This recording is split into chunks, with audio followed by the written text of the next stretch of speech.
अम्मी। हाँ बेटा। अम्मी मैंने एक फैसला किया है। कैसा फैसला? जॉब करने का। तुम्हें जॉब की क्या ज़रूरत है? तुम्हें पता तो है तुम्हारे बाबा की अच्छी खासी पेंशन आ जाती है और फिर ज़मीनों पे से भी इतने ज़्यादा पैसे आ जाते हैं। तुम्हें तो जॉब की ज़रूरत नहीं है। अम्मी मैं जॉब करूँगी, मेरा कुछ माइंड बदल जाएगा। मैं घर रह रह के आप भी मुझे देख के बहुत परेशान होती हैं। जब मैं जॉब करूँगी 7-8 घंटे का, मेरा भी माइंड बदल जाएगा और आपको भी सुकून हो जाएगा। प्लीज़ मामा। चलो अल्लाह पाक तुम्हें कामयाब करे, जैसे तुम्हारी खुशी। शायद इसी बहाने इसे कोई लड़का पसंद आ जाए और इसका भी घर बस जाए।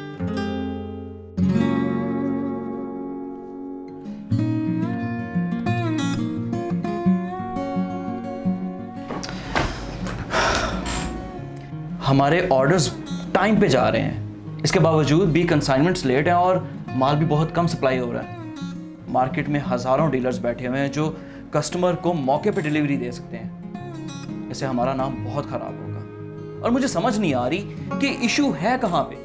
ईशान ने बात की थी, इंशाल्लाह आगे से बेहतर हो जाएगा। तुम लोगों पे मुझे बहुत भरोसा है यार। खैर तुम लोग जा सकते हो। और हाँ, मुझे याद आया, ये फाइलिंग वाइलिंग मुझसे नहीं होती। आप लोग किसी पर्सनल सेक्रेटरी के लिए अखबार में इश्तिहार दो। अच्छा याद दे देते हैं। Thank you.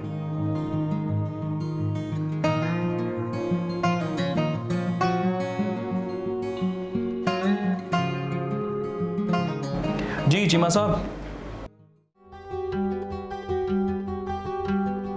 यार तुम शादी क्यों नहीं कर लेती? मुझे देखो, मैं अपने घर में कितनी खुश हूँ। मेरे हस्बैंड मेरा बहुत ख्याल रखते हैं। मेरी मानो तुम भी शादी कर लो। तू मुझे मिलने आई है, तू बैठ, अपने मशवरे अपने पास रख। जब मैंने शादी करनी है तो कर लूँगी।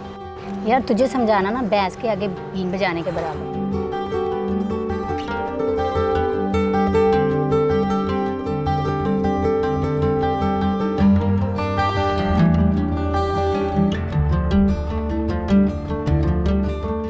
चंदा,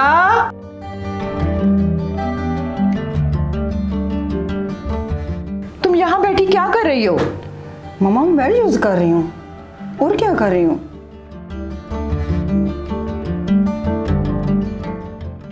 कुछ तो ख्याल कर ले।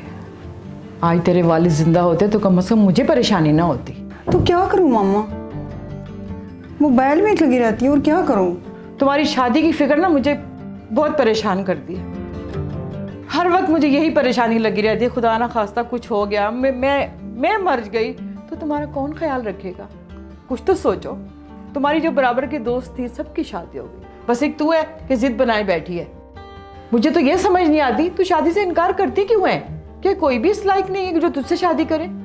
मम्मा मैंने कहा ना कि मैंने अभी शादी नहीं करनी।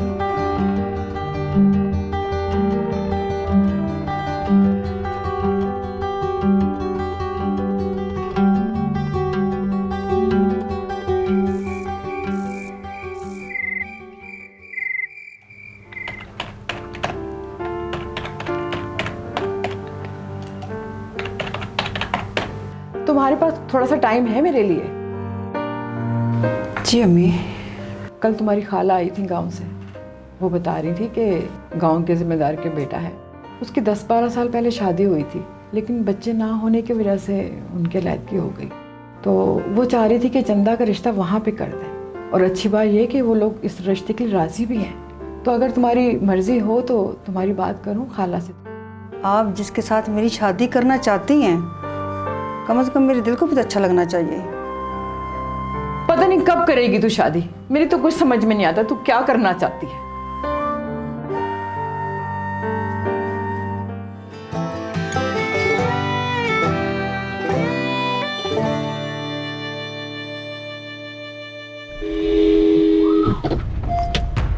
ओह शिट! जी हेलो, आर यू ओके? आप ठीक हैं? आपको चोट तो नहीं आई ज्यादा? आए मैं आपको हॉस्पिटल ले जाता हूँ।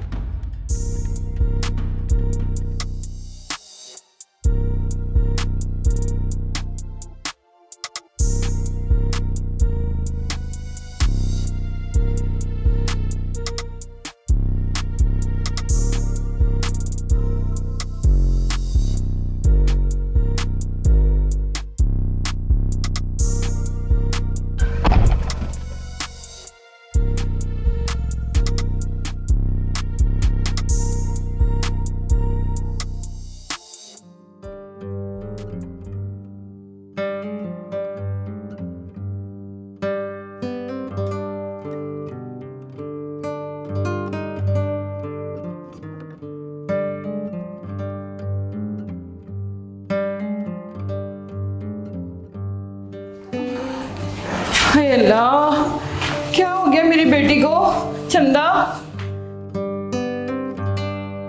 क्या हुआ है? एक्सीडेंट हुआ है। कब? कहाँ? कैसे? कहाँ चोट लगी? चोट तो यहाँ लगी, लेकिन एक्सीडेंट ठीक हुआ। एक्सीडेंट ठीक हुआ?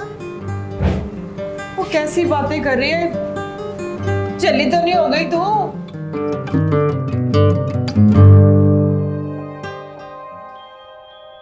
फरजाना, तुम्हारी शादी इतनी दूर हो गई है, ना कोई आ सकता है ना कोई जा सकता है। यार तुम्हें अपने घर की और हमारी याद तो आती होगी। तुम्हारी याद आई है तो मैं आई हूँ माँ। देखो, लड़की का असल घर उसका ससुराल होता है। तुम्हें देख देख के तुम्हारी माँ बहुत परेशान होती है। तुम कहीं जॉब क्यों नहीं कर लेती? 6-7 घंटे तुम बाहर गुजारोगी ना तो तुम्हारा भी माइंड चेंज हो जाएगा।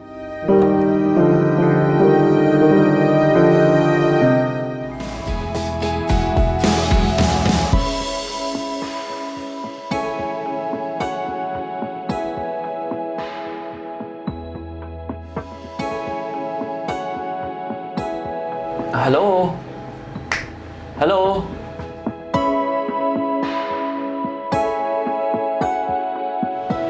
आप वही है ना जो मेरी गाड़ी के साथ टकराई थी? अरे आई एम रियली सॉरी, मुझे उस दिन बिल्कुल पता नहीं चला, आप अचानक से मेरी गाड़ी के सामने आ गई। अब प्लीज़, मैं उस दिन भी आपसे माफ़ी मांगी थी और आप पता नहीं कहाँ चली गई, पता भी नहीं चला। अब खैरियत थी, आप ऑफिस में आ गई हैं तो। ऐसी बात नहीं है सर, मैं इश्तिहार देख कर जॉब के लिए आई हूँ। अच्छा जी सर। जी ठीक है, अब आप बैठें प्लीज़।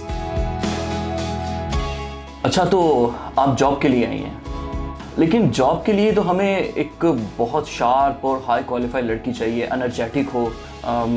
लेकिन मुझसे आपका नुकसान भी हुआ है, तो अब मेरा फ़र्ज़ बनता है कि आपके लिए इतना तो करूं कम से कम। अपनी सीवी दिखाइए मुझे।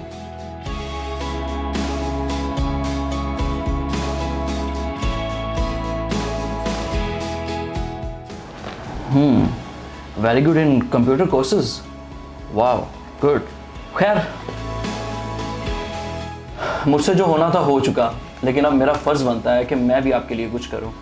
आप कल से जॉब पे आ जाइएगा प्लीज़।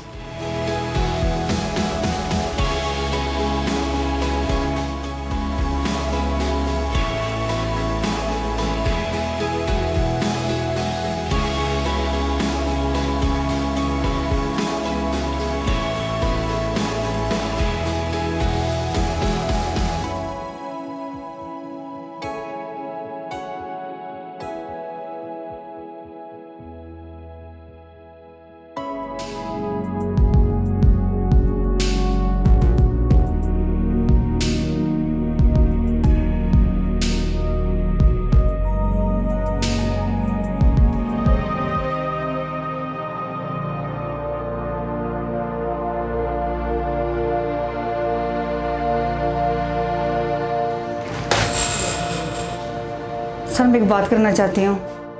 हाँ बोलो। सर, इस दौर में पैसों के लिए भाई भाई का नहीं बनता। खून के रिश्तों को दौलत के लिए एक दूसरे का खून करते हुए देखा है। क्या मतलब है तुम्हारा? अली और आसफ सिर्फ आपके पार्टनर हैं सर। अगर अपने काम पे खुद नज़र डालें तो सारी गड़बड़ सामने आ जाएगी। तुम्हारा दिमाग तो नहीं ख़राब हो गया? आसिफ और अली पहले मेरे दोस्त हैं और पार्टनर बाद में। तुम एक सेक्रेटरी और सेक्रेटरी बनकर रहो। जाओ यहां से।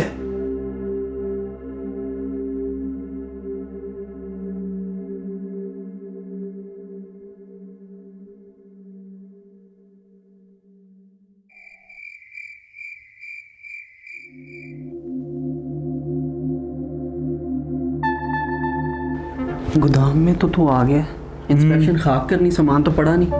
सामान तो सारा डिलीवर हो गया, तो हमारा भी चला गया। पर वो तो डॉक्यूमेंटेशन पे उतरा है ना, वो तो चेक कर रहा है सारी डॉक्यूमेंट। चल खैर, तो परेशान ना हो। डॉक्यूमेंट्स पे साइन किसके हैं? जिशान के। Very good. और कंपनी किसके नाम पे है? जिशान के नाम है। तो फंसेगा कौन? जिशान।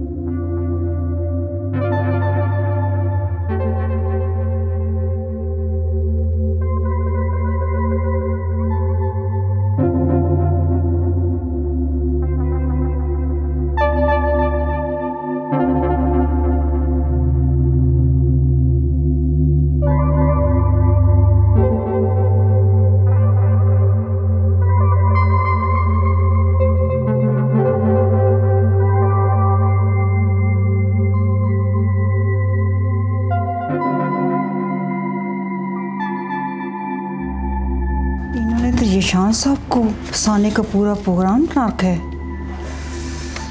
उफ।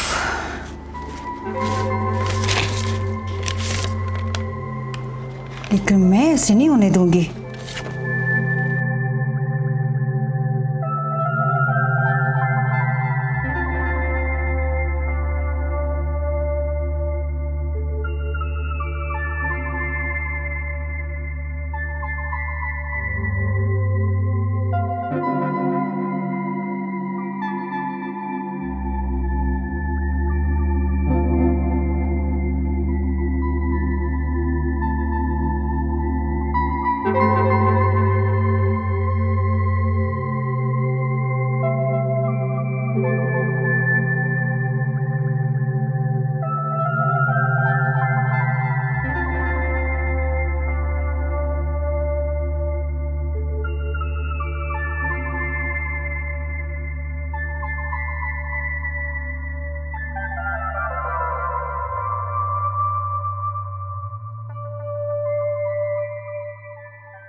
क्या?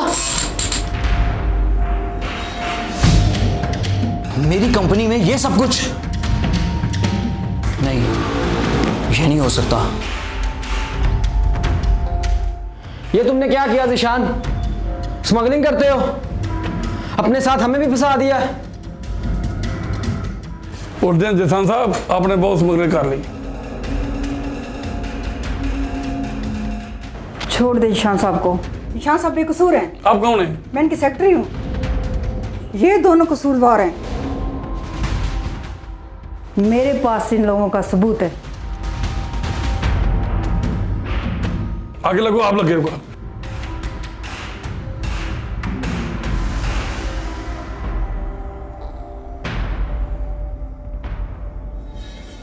मैं सोच भी नहीं सकता था कि मेरे दोस्त मेरी ही आस्तीन का सांप निकलेंगे। तुम तो मेरी कुछ भी नहीं लगती ना, तो फिर तुमने मेरे लिए ये सब कुछ क्यों किया? छोड़े जीशान साहब, आप समझ नहीं पाए।